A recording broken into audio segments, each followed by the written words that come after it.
Hello friends, welcome back to our channel. അപ്പോൾ ഇന്ന് review ആയിട്ട് കൊണ്ടുവന്നിരിക്കുന്നത് പറഞ്ഞു കഴിഞ്ഞാൽ എല്ലാവരും കൂടുതൽ അന്വേഷിച്ച പോലെ തന്നെ ഓട്ടോമാറ്റിക് വാഹനമുണ്ട്. അതും ചെറിയ ബഡ്ജറ്റിൽ കിട്ടുന്ന ഓട്ടോമാറ്റിക് വാഹനം. ഇത് നമ്മുടെ സെലേറിയോ ആണ്. മാരുതി സുസുക്കിയുടെ ആദ്യം ഇറക്കിയ മോഡൽ, ആദ്യം വന്ന ഷേപ്പിലുള്ള സെലേറിയോ ഉണ്ട്. 2014 മോഡൽ വാഹനമാണ്. വെറും 29,000 കിലോമീറ്റർ മാത്രം ഓടിയിട്ടുള്ള വാഹനമുണ്ട്. സിംഗിൾ ഓണർഷിപ്പ് വാഹനമാണ്. അതിന്റെ എല്ലാ ക്വാളിറ്റിയും ഈ വണ്ടിയിൽ കാണാൻ കിട്ടും. ഇത് ആ ഫസ്റ്റ് ഷേപ്പ് ആയതുകൊണ്ട് തന്നെ എല്ലാവർക്കും അത്യാവശ്യം ഇഷ്ടപ്പെടുന്ന ഒരു ഷേപ്പ് തന്നെയാണ്. വണ്ടി നോക്കുമ്പോഴായാലും നല്ല നീറ്റ് ലുക്കിലാണ് വണ്ടിയുള്ളത്. ഒരു വൈഡ് ആയിട്ടുള്ള ഗ്രില്ല്, നല്ല സിൽവർ ഇൻസേർട്ട് കൊടുത്തിട്ടുള്ള സുസുക്കിയുടെ ബാഡ്ജിങ് ഒക്കെ വളരെ മിനിമൽ ആയിട്ട് കൊടുത്തിട്ടുള്ള ഒരു ഗ്രില്ലും കാര്യങ്ങളൊക്കെയാണ് വരുന്നത്. അതുപോലെ ഹെഡ്ലൈറ്റ് നോക്കുമ്പോഴാലും നല്ല നീറ്റ് ആയിട്ടുള്ള ഒരു ഹാലജൻ ഹെഡ്ലൈറ്റ് ആണോ, അതും നല്ല നീറ്റ് ആയിട്ട് തന്നെ സൂക്ഷിച്ചിട്ടുണ്ട്. വേറെ മങ്ങിയിട്ടോ കാര്യങ്ങളോ ഒന്നും തന്നെ ഇല്ല. ഫോഗ് ലാമ്പിനുള്ള പ്രൊവിഷൻ ഉണ്ട് കേട്ടോ, അത് വേണമെങ്കിൽ നമുക്ക് ആഡ് ചെയ്യാം. VX ആയതുകൊണ്ട് തന്നെ ഫോഗ് ലാമ്പ് വന്നിട്ടില്ല. അപ്പോൾ വണ്ടിയുടെ ഓവറോൾ ഫ്രണ്ട് ലുക്ക് ഇതാണ്. റെഡ് ആയതുകൊണ്ട് തന്നെ വണ്ടി കാണാനുള്ള ഭംഗി എടുത്ത് പറയേണ്ടതില്ലല്ലോ. നല്ല നീറ്റ് ഭംഗി തന്നെയാണ് വണ്ടിയുള്ളത്. റെഡ് ആൻഡ് ബ്ലാക്ക് കോമ്പോയിൽ വണ്ടി കാണാനുള്ള അടിപൊളി ലുക്കാണോ. അപ്പോൾ വണ്ടിയുടെ വശങ്ങളിലേക്ക് പോകുമ്പോഴായാലും നമുക്ക് കാണാവുന്നതാണ്.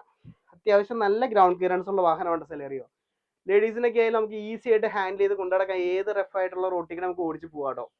അതുപോലെ തന്നെ നമുക്ക് മിറേഴ്സും കാര്യങ്ങളൊക്കെ ആയാലും വളരെ നല്ല ഷേപ്പിലുള്ള മിററാണോ. ഒട്ടും നമുക്ക് വെറുപ്പ് തോന്നുന്ന ഒരു ഷേപ്പും തന്നെ നമുക്ക് സെലേറിയോയിൽ പറയാനായിട്ടില്ല. അതുപോലെ ഫെൻഡേഴ്സിൽ തന്നെയാണ് നമ്മുടെ സിഗ്നലും കാര്യങ്ങളും വന്നിട്ടുള്ളത്. അതുപോലെ ടയർ വെക്കുമ്പോഴായാലും ഓവറോൾ ഒരു 90% ടയറും കാര്യങ്ങളൊക്കെ വരുന്നുണ്ട് കേട്ടോ. ഇതിന് ടയർ സൈസ് നോക്കാം. ടയർ സൈസ് നോക്കുമ്പോൾ 14 ഇഞ്ച് ടയറാണ് വരുന്നത്. അത്യാവശ്യം നല്ല നീറ്റായിട്ട് തന്നെ നമുക്ക് ഓടിച്ച് പോകാം.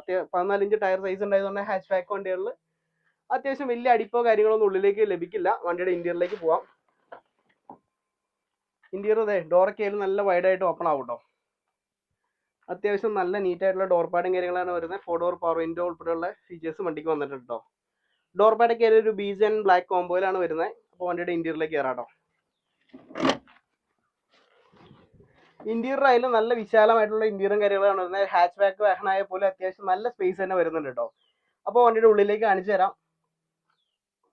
ഉള്ളിലേക്ക് നോക്കുമ്പോഴായാലും നമുക്ക് കാണാവുന്നതാണ് സോണിയുടെ നല്ല ഒരു വിലപിടിപ്പുള്ള സ്റ്റീരിയോ കാര്യങ്ങൾ വന്നിട്ടുണ്ട്.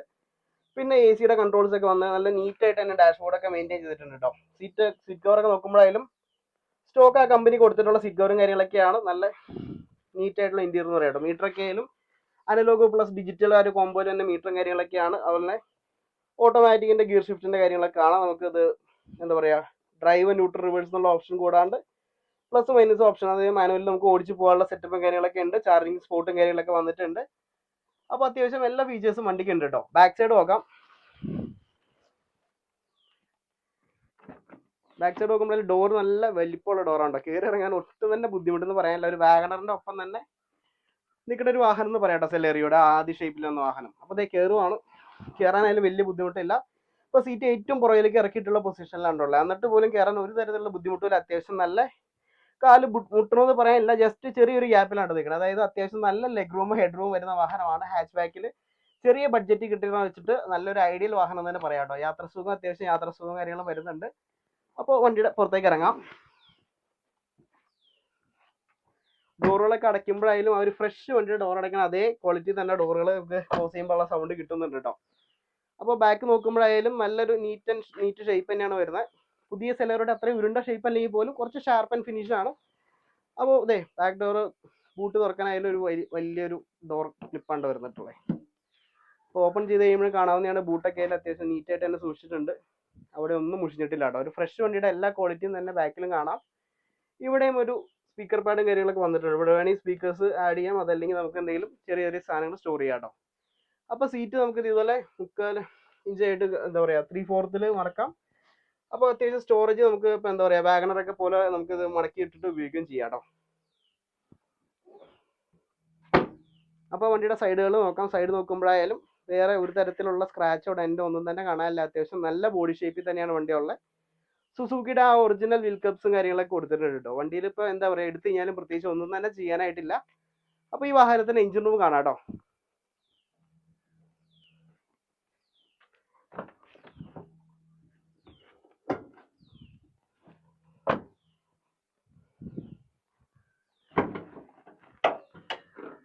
അപ്പോൾ ഇതാണ് ഈ വണ്ടിയുടെ എഞ്ചിൻ റൂം വരുന്നത്. വളരെ നീറ്റ് ആൻഡ് പെർഫെക്റ്റ് ആയിട്ടാണുള്ളത്. ഒരു പുത്തൻ വണ്ടി ഷോറൂമിൽ നിന്ന് ഇറക്കി നമ്മൾ എങ്ങനെ എഞ്ചിൻ റൂം തുറന്ന് നോക്കുമ്പോൾ കാണുന്നു അതേ ഫീലിൽ തന്നെയാണ് എഞ്ചിൻ റൂം ഉള്ളത്.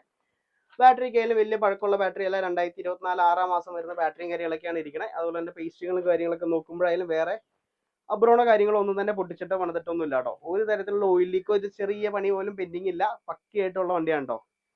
മൈലേജ് വൈസ് നോക്കുമ്പോഴേ സുസുക്കിയുടെ വണ്ടികൾക്ക് അത്യാവശ്യം മൈലേജ് കാര്യങ്ങൾ ലഭിക്കുന്ന വണ്ടിയാണ്. അപ്പോൾ നമുക്ക് എന്താ പറയുക, ഒരു ഐഡിയൽ കാറായിട്ട് കൊണ്ടടക്കാം.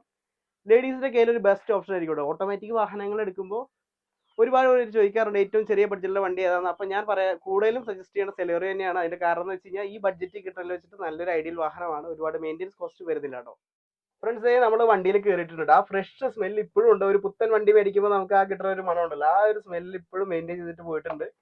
അപ്പോൾ അതേ വണ്ടി സ്റ്റാർട്ട് ചെയ്യാം കേട്ടോ. ജസ്റ്റ് ന്യൂട്രൽ ഇടുക, ബ്രേക്ക് ഔട്ട് പിടിക്കുക, സ്റ്റാർട്ട് ചെയ്യുക. 29,000 കിലോമീറ്ററിന്റെ ആ ഒരു ക്വാളിറ്റി എന്ന് പറഞ്ഞാൽ ആ ഒരു ക്വാളിറ്റി തന്നെ ഉണ്ട്. അപ്പോൾ ജസ്റ്റ് ഡ്രൈവിലേക്ക് ഇടാം കേട്ടോ. ബ്രേക്ക് ഔട്ട് പിടിക്കുക, ഡ്രൈവിലേക്ക് ഇടുക. അത്രയും സിമ്പിൾ ഉള്ളൂ. വണ്ടി ഓടിക്കാൻ വേറെ പഠിക്കാനോ കാര്യങ്ങളൊന്നുമില്ല. വണ്ടി എടുത്തു സിമ്പിളായിട്ട് പോകാം കേട്ടോ. അപ്പോൾ ഇതൊരു ഇടുങ്ങിയ ഒരു പോക്കറ്റ് വഴിയാണ്. ഈ വഴി പോലും നമുക്ക് സിമ്പിളായിട്ട് ഈ വാഹനം ഓടിച്ച് മെയിൻറ്റെയിൻ ചെയ്ത് പോവാം. സോറി, സീറ്റ് ബെൽറ്റ് ഇടാൻ മറന്നു. ഉള്ളുവഴി അതിൻ്റെ സീറ്റ് ബെൽറ്റ് ഇടാൻ മറന്നു കേട്ടോ. അതേ കയറ്റം കയറിക്കൊണ്ടിരിക്കുകയാണ്. വണ്ടി സിമ്പിളായിട്ട് കയറി പോകുന്നുണ്ട്. അതേ നോക്കിയാൽ കാണാവുന്നതാണ്. ചെറിയൊരു ഇടുങ്ങിയ വഴിയാണ് കേട്ടോ. എന്നിട്ട് പോലും ഈ വാഹനം സിമ്പിളായിട്ട് കയറി പോകുന്നുണ്ട്. ഒരു തരത്തിലുള്ള ലാഗോ കാര്യങ്ങളോ കിട്ടുന്നില്ല കേട്ടോ. അപ്പോൾ ഇത്രയും സിമ്പിളായിട്ട് നമുക്ക് ഓടിച്ച് പോവാം. ഇപ്പോൾ ഈ വണ്ടി നല്ലൊരു ചെറിയൊരു വാഹനമാണ്. ഹാച്ച് ബാക്ക് സെഗ്മെന്റിൽ ലേഡീസിനൊക്കെ ഈസി ആയിട്ട് ഹാൻഡിൽ ചെയ്യാൻ പറ്റുന്ന വണ്ടി നമുക്ക് പറയാം കേട്ടോ. നമ്മുടെ ഈ സെലേറിയോ എല്ലാവർക്കും തന്നെ ഇഷ്ടപ്പെട്ടു എന്ന് വിചാരിക്കുന്നു. ഈ റെഡ് കളറിലുള്ള ഈ വാഹനം കൊടുക്കാനുള്ളതാണ്. അപ്പോൾ ഇതിന്റെ കൂടുതൽ റേറ്റും കാര്യങ്ങളൊക്കെ ഡിസ്ക്രിപ്ഷൻ ബോക്സിൽ കൊടുത്തിരിക്കാം. അപ്പോൾ താല്പര്യമുള്ളവർ വിളിച്ചിട്ട് വന്നാൽ മതി. അപ്പോൾ അടുത്ത വീഡിയോയിൽ വന്നവരെ ബൈ ബൈ.